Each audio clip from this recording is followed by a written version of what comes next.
Have you ever felt a shiver down your spine after hearing a prophecy, a warning of a dark future that only a select few can help you avoid? What if that fear wasn't a warning, but a cage? What if the prophecies that claim to save you are actually designed to control you? We're about to journey into the shadowy corridors of the mind, where belief and fear intertwine, creating chains that are invisible but incredibly strong. Many of us are drawn to charismatic leaders or groups that offer clear answers in a chaotic world. They present prophecies of impending doom, but then offer salvation, a special path that only they can provide. This feels like a lifeline, a source of comfort and certainty. But from a psychological standpoint, this is a classic manipulation tactic. It's a carefully crafted environment where fear is the currency, and your obedience is the price of safety. This dynamic preys on our fundamental human need for security and belonging, turning a spiritual search into a psychological prison. The renowned psychologist Carl Jung once said, "One does not become enlightened by imagining figures of light, but by making the darkness conscious." This is precisely what we will do today. We'll expose how fear-based prophecies exploit our own psychology. Let's uncover the 7 psychological chains used to bind believers. First up is catastrophic conditioning. This is when you are constantly exposed to predictions of disaster, economic collapse, or divine punishment. Think of it like Pavlov's dogs, but instead of salivating for a treat, you're conditioned to feel anxiety at the mere thought of the outside world. Leaders use vivid, terrifying imagery to create a strong association. The world outside our group equals danger, while staying inside equals safety. Your nervous system is hijacked, keeping you in a state of heightened alert, making you more dependent on the group for a sense of calm. Have you ever noticed your anxiety spiking when consuming certain types of media or listening to specific speakers? Type "I choose calm" in the comments if you're ready to break this conditioning.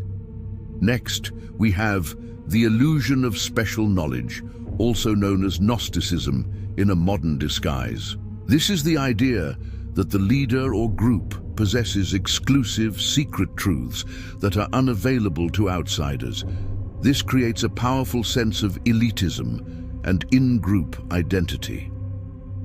As social psychologist Henry Tajfeld's social identity theory explains, we derive self-esteem from our group memberships. By making you feel like part of a special, enlightened few, manipulators ensure you won't want to leave and become one of the ignorant masses destined for ruin. It's a powerful psychological hook.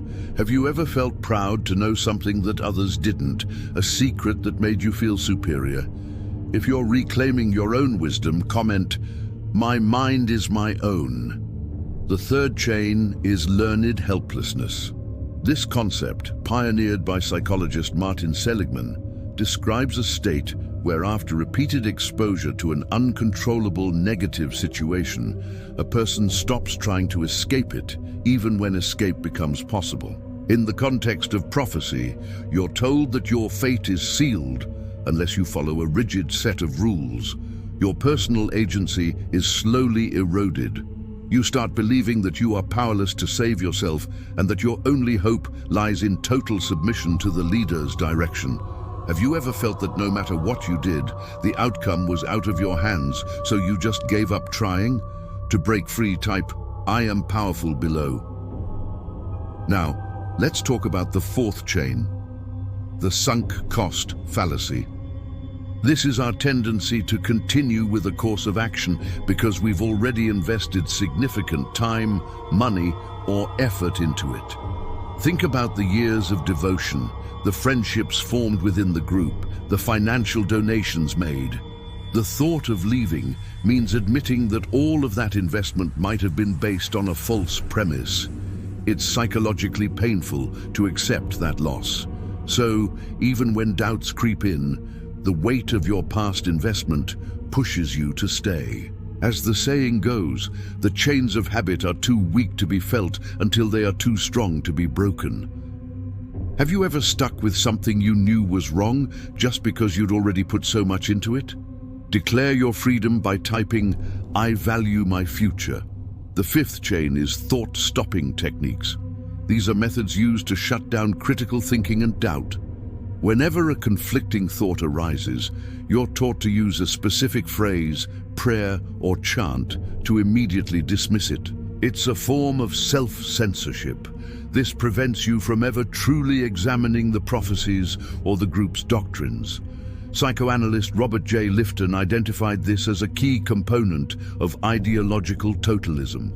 It creates a mental firewall, protecting the belief system from any logical scrutiny. Has a simple phrase ever been your go-to method to shut down uncomfortable thoughts? To embrace clarity, comment with, "I think for myself." Our sixth psychological chain is emotional contagion. Humans are wired to mirror the emotions of those around them. In a group setting, if the leader and core members display intense fear or urgent fervor about a coming prophecy, that emotion spreads like wildfire. This is amplified in large gatherings, creating a powerful, shared emotional experience that feels like profound spiritual confirmation. B.F. Skinner's work on environmental reinforcement shows how our behavior is shaped by our surroundings. Being in a perpetually fearful environment reinforces fearful beliefs. Have you ever been swept up in the emotions of a crowd, only to feel differently once you were alone? To ground yourself in your own feelings, type, "I own my emotions." Finally, the seventh and perhaps most insidious chain is the manipulation of guilt and shame. This is where prophecies are used as a tool for moral judgment. If you fail to comply with every rule, you're told you are not only endangering your own soul, but also jeopardizing the safety of the entire group. This creates an immense psychological burden. Alfred Adler, a contemporary of Freud, emphasized the role of social connectedness in our mental health. By tying your personal actions to the fate of the community, manipulators exploit this innate desire to belong and contribute, using guilt as a leash to ensure conformity. Have you ever been made to feel that your personal doubts were a betrayal to others? Release that burden by commenting, "I am free from shame."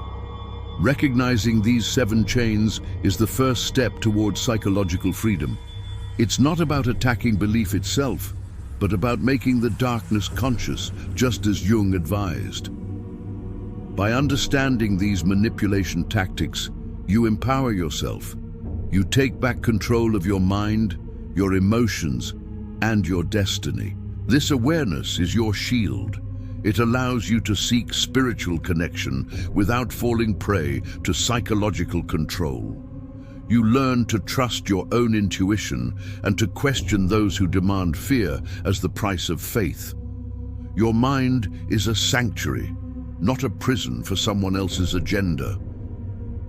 By understanding these hidden influences, you begin a journey of true awakening. If this exploration into the dark side of psychology resonated with you, please like this video and share your thoughts in the comments. Subscribe to Dark Side Reveal and hit the notification bell so you don't miss our next journey into the shadows of the human mind. Keep watching to uncover more hidden truths and fortify your mental defenses. Thank you for seeking the truth with us. Stay aware.